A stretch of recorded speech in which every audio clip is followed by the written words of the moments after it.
Good afternoon, everybody. Today we're going to do an arc length problem in calculus. Here's the problem, which I didn't write down the verbal aspect. We're wanting to find the length of a certain curve, the length of a certain piece of a graph. Here, the graph is described by this. The y-coordinate is equal to 1 over 27 times 9x squared, the x-coordinate squared plus 6 to the 3/2 power, and we're wanting to go from 3 to 6. Naturally, we only want a finite strip, so we got to have some boundaries, and 3 to 6, are those boundaries. So we want to find the length of this little arc piece right here, and it's and the formula is going to be the formula. I'll get to that in a minute, but let me show you what we do, and then I'll show you the abstract formula. First, we want to find dy by dx. We may as well just go ahead and find it. We're going to need it. If we derivate this, we're going to do the chain rule.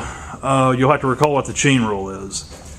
But you'll get 3/2 times 1/27 times 18x.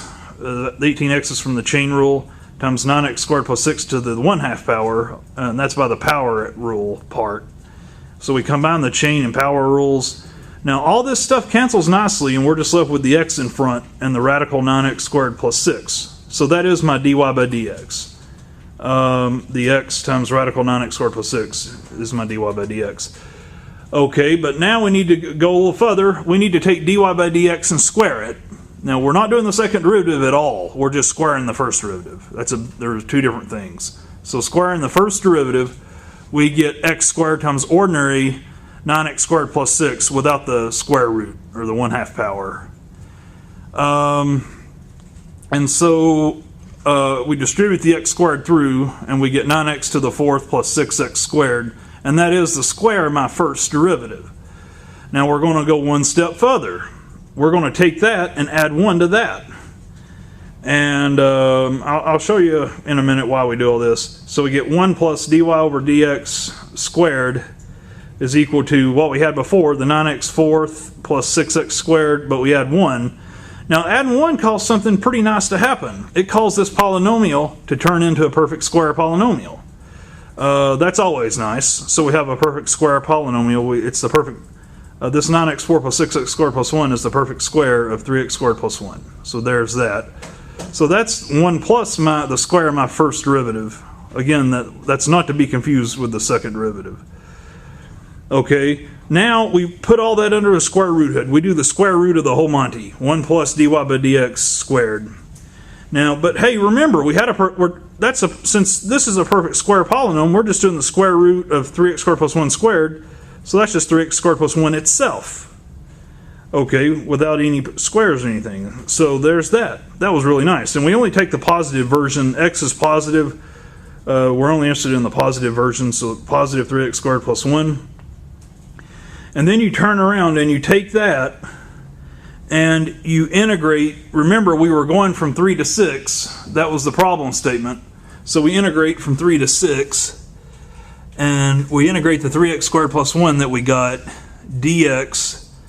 And upon integrating, well, just from calculus 1, we get x cubed plus x from 3 to 6. And you just subtract your lower limit from your upper, and you get 192, and my answer has been verified.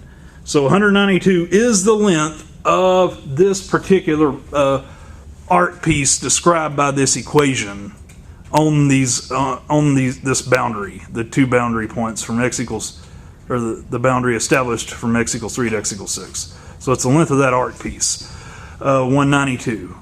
So again, there's all the final work that I did, the calculus one.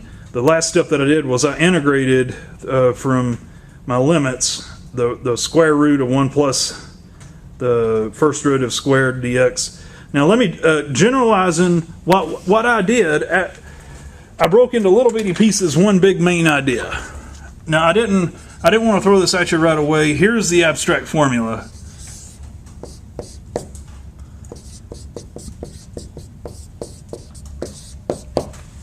And so here's what I did. Here's how to get the arc length, and let me just put L equals. So L equals the a to b integral of radical 1 plus dy by dx quantity squared integrated over x. Now this is assuming though that y is our dependent variable. And just a minute and I'll get all this written. Assuming y is our, hold on just a minute, is our dependent variable. And I know this is, I'm going crazy with the camera. And x is our independent variable. Hold on. I'll refocus. I know my camera is way off. Hold on. So L equals the a to b integral of 1 plus the square of my derivative dx, assuming y is my dependent variable and x is my independent variable. Now here's the gig. Now sometimes they give you x in terms of y, but it's no big deal. If x is your dependent variable, you'll need to put x right here and y here, and you'll need to integrate over y. If x turns out to be your dependent and y is your independent variable. It's a role swap, it's the role reversal. So here's the abstract formula, but what you'll need to do is, like I did before, just go ahead and get dy by dx, go ahead and square it after you find it, and go ahead and add 1 to it, and odds are, and it'll be a perfect square, so go ahead and try to factor it. And then do the square root of that factorage, and you'll get just the factor itself. And then finally integrate that factor from the bounds. Now in this situation it was 3 to 6. Now it'll be different bounds given different problems, but this is how it goes. And just do your integral and just see what you get, and what you get will be your arc length. This is again a thing called arc length.